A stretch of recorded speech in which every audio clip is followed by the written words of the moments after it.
जब भगवान की शक्तियाँ आपके शरीर को छूती हैं, अर्थात जब भगवान के दर्शन या उनकी प्राप्ति आपको हो जाती है, तो आपके साथ यह सब होता है, यानी कि आपके अंदर ये कुछ अद्भुत गुण आ जाते हैं।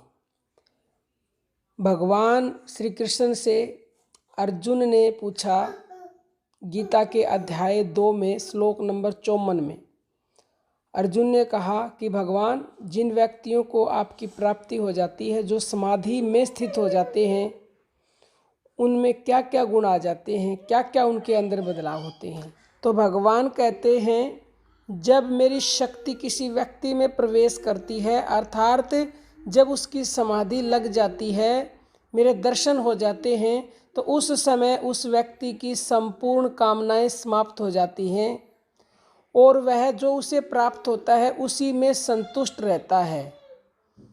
उस समय के लिए भगवान ने ऐसे व्यक्ति को स्थित प्रज्ञ कहा है।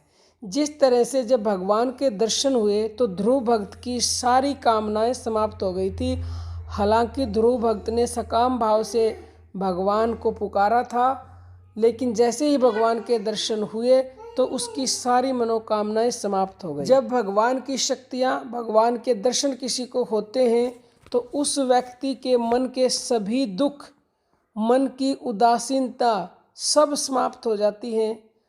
वह व्यक्ति ना दुख में दुखी होता है, ना सुख में सुखी होता है, ना उसे किसी प्रकार का राग, भय और क्रोध होता है। उसके सब नष्ट हो जाते हैं, काम, क्रोध, लोभ, मोह, अहंकार। उसके साथ ये सब होता है, यानी उसे भगवान के जब दर्शन होते हैं तो उसकी बुद्धि स्थिर हो जाती है, उसकी बुद्धि सात्विक हो जाती है, वह स्नेह रहित हो जाता है, ना वह अशुभ को प्राप्त करके दुखी होता है और ना ही शुभ को प्राप्त करके प्रसन्न होता है। और जब भगवान की शक्तियाँ किसी के शरीर में प्रवेश करती हैं तो उस व्यक्ति की बुद्धि स्थिर हो जाती है और वह स्थिर बुद्धि से अपनी इंद्रियों को वश में कर लेता है, क्योंकि इंद्रियां वश में जब तक नहीं होती जब तक किसी भी व्यक्ति की बुद्धि स्थिर नहीं होती।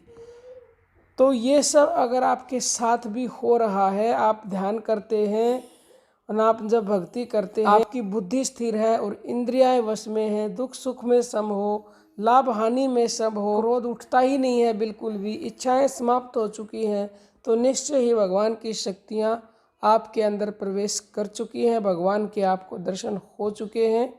कोई आपका प्रश्न हो कमेंट कीजिएगा। जय श्री राम।